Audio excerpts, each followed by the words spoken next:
Hi, thanks for joining us today for our presentation on growing revenue with the right marketing strategy. My name is Trisha Qualley, and I'm the managing partner of Affiliated Advisors.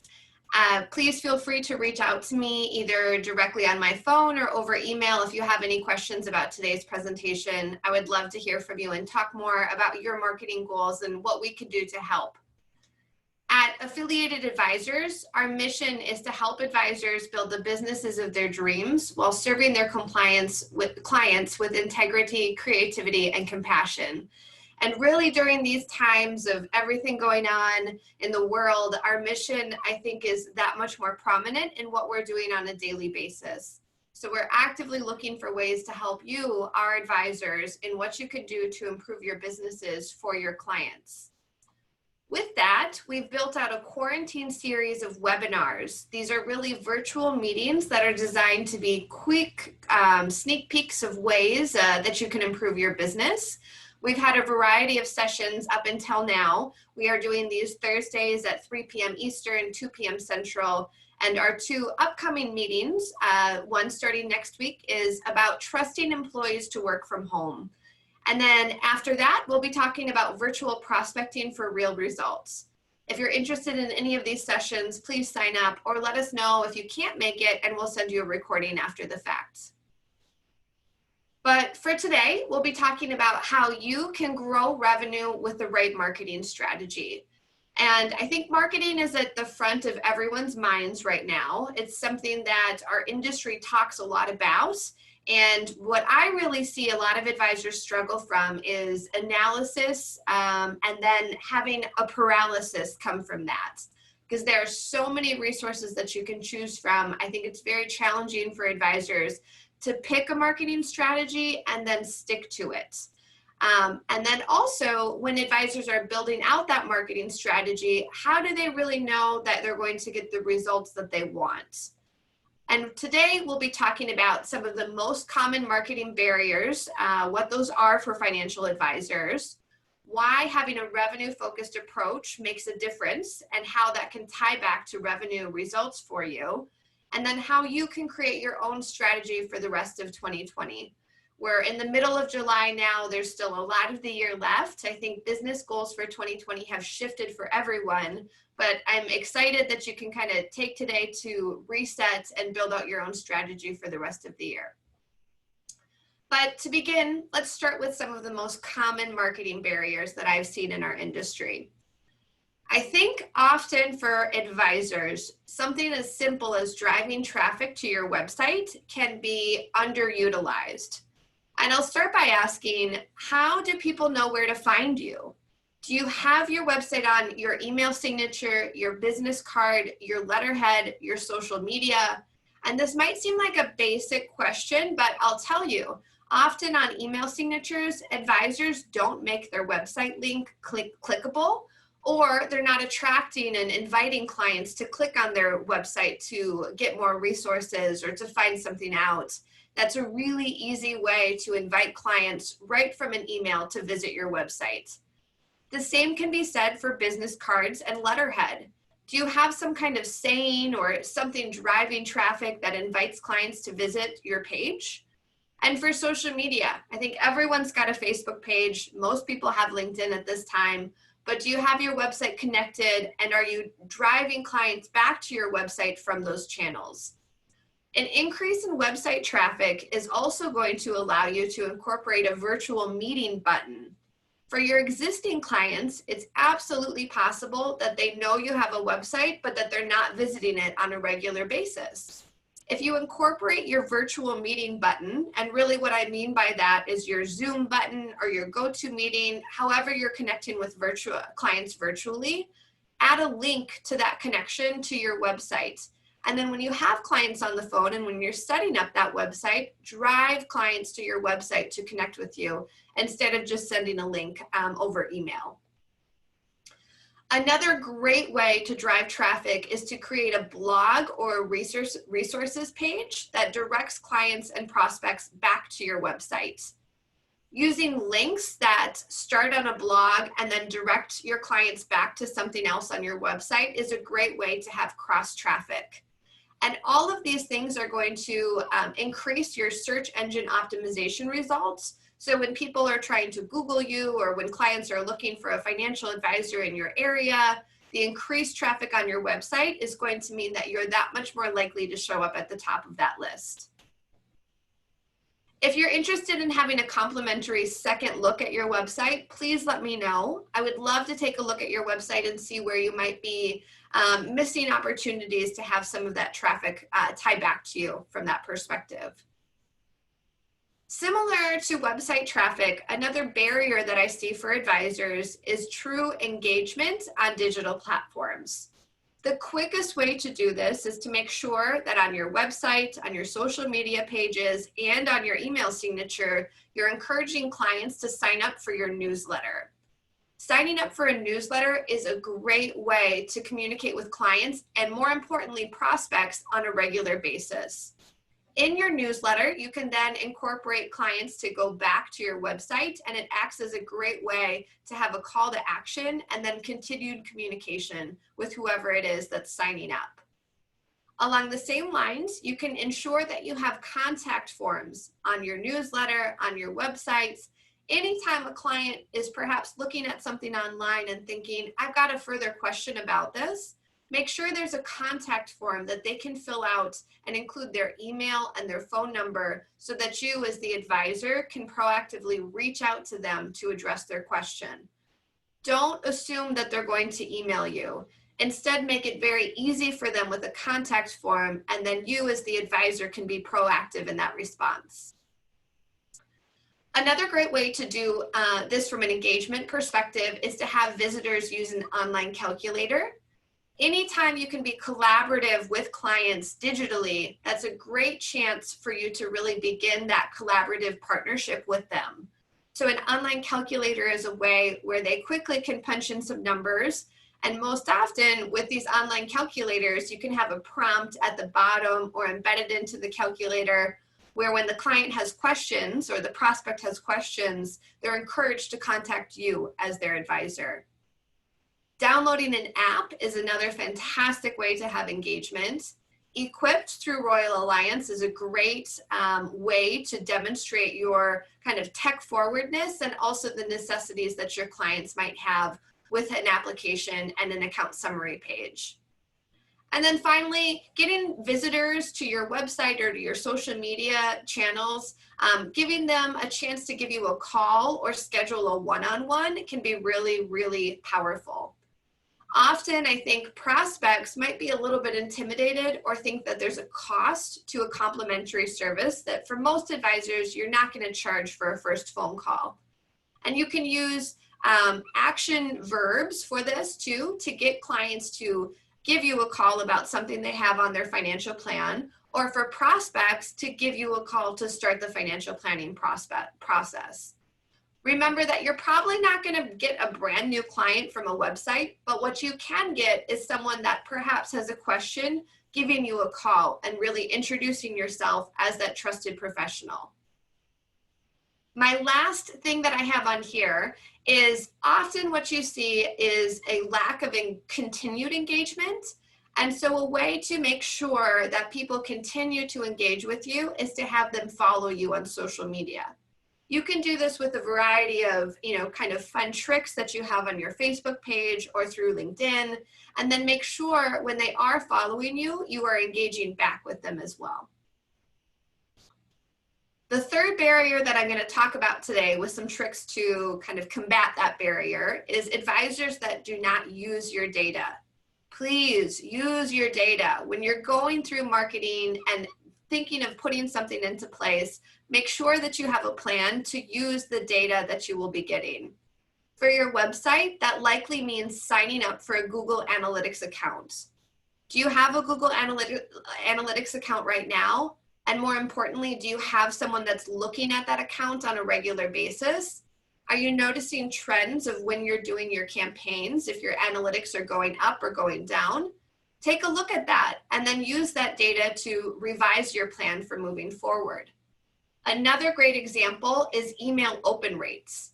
My CMO through Royal Alliance is a great way to track clients who are opening emails And if you tie your prospect list back into My CMO2, you can see exactly who is opening an email and who is clicking on downloads that you might be sharing. Facebook and LinkedIn also have great free metrics available for you to use as a user of those programs. If you have a Facebook company page or a LinkedIn company page, you can tell who and when is really what they're doing on the pages and on the content that you're providing. And that's a great way to know if you're hitting your mark or if you're just kind of creating more noise on the internet. The biggest thing here too is when you're having success and when you're seeing data that is getting high results and good results, promote those interactions and then take those interactions and further curate your message.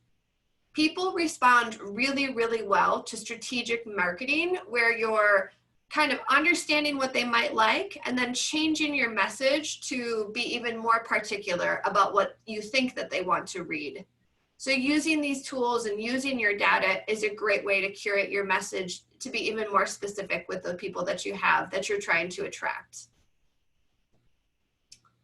So now that you know some of these barriers, how can you shift your approach to be focused on revenue? You don't, my guess is, want to market just for market's sake, right? You really want to build your business, whether that means having increased revenue from your current client base or changing prospects into leads, into clients, and adding clients into your business. I've got an interesting chart here actually that shows how social media can have an impact on your business. And this was done by actually a variety of sectors, so not just people in financial services, but across the board. And what's interesting about this study is those that were committed to using social media, 44% of them actually have not been able to show an impact of social media. About a third of them, 35%, have a good qualitative sense of the impact, but not a quantitative impact. So they think that these things are doing a good job, but they don't really know why, and they don't necessarily know how. And it was only a fifth of people, a little over 20%, that have proven the impact from a quantitative approach. And I'm very big on putting something into place and then tying it back to results that have, numbers behind them, quantitative metrics that you can track. Because as a business owner, as a financial advisor, you want to make sure that any money you're spending on marketing is money well spent. So starting with metrics and really thinking about what you're trying to do with your marketing campaign will allow you to have those quantitative metrics to tie back to your results. And these revenue analytics will help you know what percentage of revenue really should be spent on marketing. Usually for advisors, there's a bit of a hesitancy to write a check for a marketing expense. And I think that's fair. You should be careful about what kind of money you're investing into your business. But when you know, for example, if you spend $2,000 a year on a website or $3,000 a year on a marketing automation tool like My CMO, if you can tie that back to added revenue to your business, if you can truly say, I think that I got one new client this year because of my website or one new client because of the automated marketing that I put out into my blog, generally, and especially if you're working in the advisory world, that ties directly back to revenue that should be spent on marketing. So think about that percentage and think about what return on your dollar you really need. And then when you know that, you can choose which effective marketing strategies will work for you and then only invest in those. And tracking these will allow you to identify and eliminate wasteful marketing campaigns. I see this happen a lot where advisors will, have a marketing budget, but then not be mindful about tying it back to clients. And then in a lot of ways, it seems like wasted marketing dollars. But instead, if you're focused on revenue and focused on identifying these metrics for yourself, at the end of the year, when you're looking at your own balance sheet, you'll be able to tell that the marketing efforts that you have are working for you. And perhaps those efforts that aren't working for you, you do not need to renew those for the year to come. One thing that I wanted to talk about it as well was first generation marketers compared to second generation marketers. And first generation marketers usually have a focus on lead generation. What this often means is they're looking for as many people as possible to come into their pipeline. This is usually very campaign specific, something on engagements, and they're looking at a return on ad spend. It's also almost always siloed from sales. And if we're thinking about a large organization, what this means is the marketing team is completely different from the sales team. From an executive level, that means that marketing is usually seen as a cost center. However, let's switch back to financial services. Most of us wear many hats, and we don't have a marketing team of 10 people and a sales team of 20. Instead, you as your own business owner, you're probably sometimes wearing your marketing hat and other times wearing your sales hat. And so if you shift your focus to revenue growth, what I would encourage you to do is, instead of worrying about impressions or return on ad spend, think about truly how many bookings were influenced, how much revenue you were able to close, how many new events were created for yourself, and have a combined effort with marketing and sales, so that they're not separate functions, but rather weaving in and out of each other in a really organic way. Then for you as the executive of your own business, you will see marketing as a revenue driver and a revenue generator rather than a cost center for your bottom line. And at the end of the day, if you are a small business owner and if you're an advisor, as much as it is your job to take care of your clients, my guess is you also see it as your job to build your business. And if you can build your business with revenue generation activities, you're going to be that much more likely to keep your current clients happy as well, because you'll be able to scale with that growth. So a couple of questions for you to answer when you're thinking about building out a revenue-driven marketing campaign. And I'd start with, what is your goal?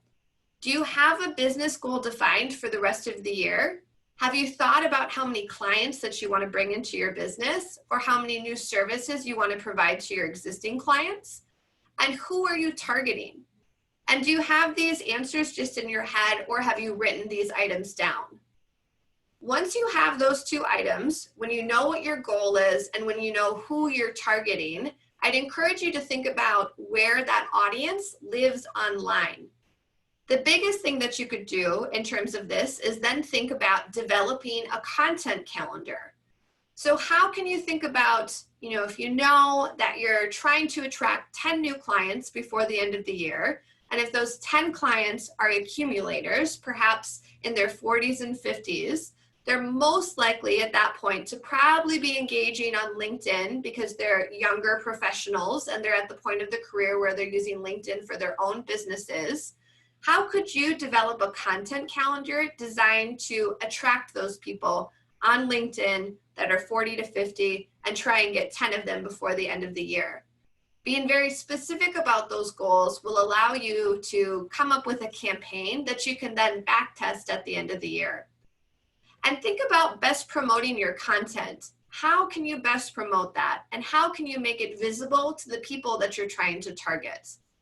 And if you're having trouble answering any of these questions, please let me know. Let's set up a time to connect and I'll help you answer these and thoughtfully think about how you can incorporate them into your own business. That ties a little bit into talking about your strategy for the rest of 2020. So what are you going to do with this information? And how are you going to have an effective plan starting in August of this year and taking you through the rest of the year? As we mentioned on the last slide, start by setting your goal. If it truly is a client-based number, that will make it very easy for you to define your budget.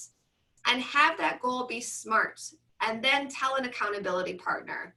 I'd be happy to be that accountability partner for you, or we can connect you with one of our other advisors here at Affiliated Advisors to have a colleague accountability partner. Either way, you're much more likely, if you have a SMART goal and if you've told it to an accountability partner, to be able to achieve that goal. And when you have that, you can work to develop a budget. If your intention is to bring on 10 new clients, That means you probably, unless you have a different business model than what I might think, that probably doesn't mean $1 million budget. You can think about the revenue you're expecting off of each one of those clients and then extract back to really think about the investment that you're going to make in yourself. And be realistic with that. How much are you really willing to spend? And do you have the cash flow to support that spend? Knowing that hopefully, if it works, you're going to see a return on that investment. And once you've developed that budget, make sure you commit to the budget. Often I see advisors that think through these things and then don't necessarily commit to what they've put all the time into thinking through. And sometimes that does come back to money. But if you have that tied back to a goal, you're that much more likely again to see that return on your investment for yourself as a business owner. I'll go quickly through this slide because this is something that I'd love to talk about with you one-on-one if you're thinking through this. I encourage you to identify your audience, and who will be your audience is usually somewhat of an easy question to answer. The more challenging question that, again, I'd like to be a resource for you if you're interested, think about who is not your audience. Because often if you think about who is not your audience, you can again go back to not spending money in ways that might not be a return on investment from a marketing perspective. So identifying your audience will help you think through who you're really trying to attract. Who are your current clients? Is it perhaps your existing prospect list or a new audience altogether? These are all really great targets for bringing revenue into your firm. Planning the content is another great way to have an actionable plan for the rest of the year.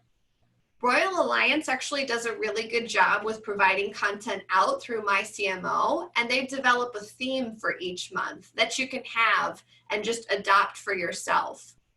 I also say for advisors that having clear call to action strategies is going to be what allows you as the advisor to work through that theme and create a sense of urgency for your clients and your prospects.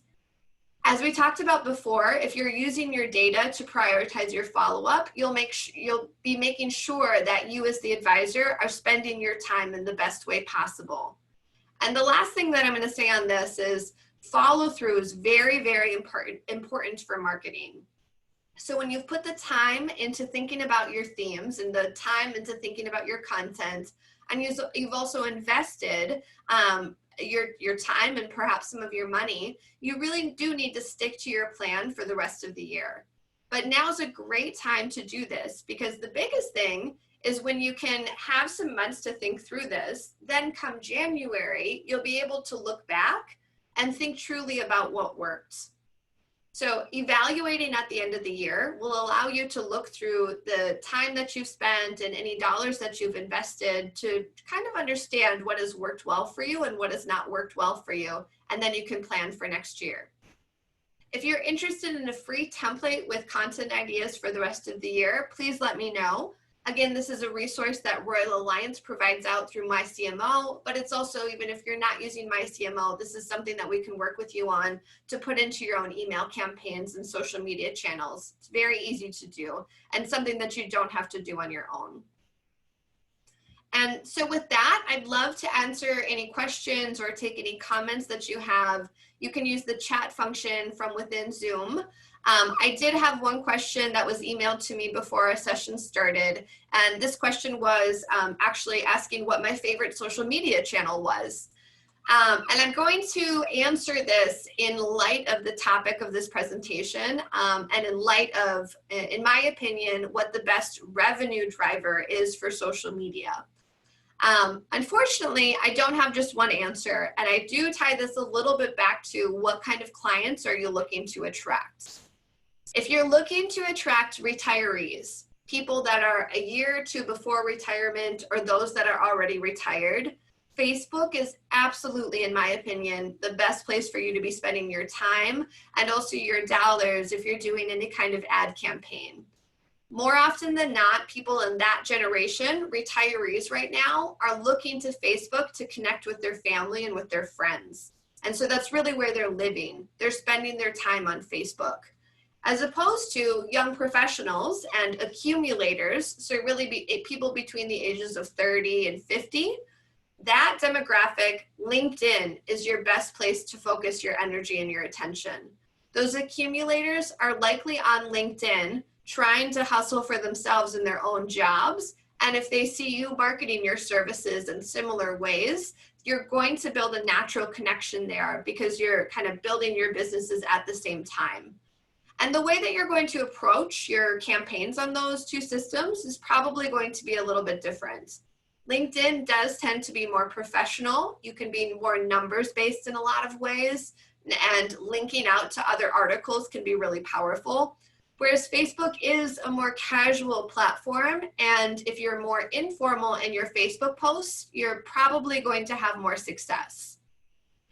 I do see Twitter being very successful in the business to business arena. So if your market is retirement plans, for example, if you're going after business owners, Twitter is a great platform to be connecting with those. The business to business communications that exist on Twitter are fantastic. And in a lot of ways, I think the thought leaders of different industries, they live on Twitter, and they're, kind of putting their opinions out on Twitter as a medium. So my favorite, personally, since most of my marketing is done business to business, I spend a lot of my time on Twitter. But when I'm looking to attract other advisors or bring, clients into a personal practice, then I think LinkedIn and Facebook have very, very great, return on your investments as well. All right. And with that, I think we'll close for today. Thank you so much for your time. I hope you could join us next week for talking about best ways to integrate employees into the work from home atmosphere. We'll talk about what works well and maybe what doesn't work so well. And if you have any questions about today's presentation, please let me know. I'd love to hear from you. Thanks so much and have a great rest of your day.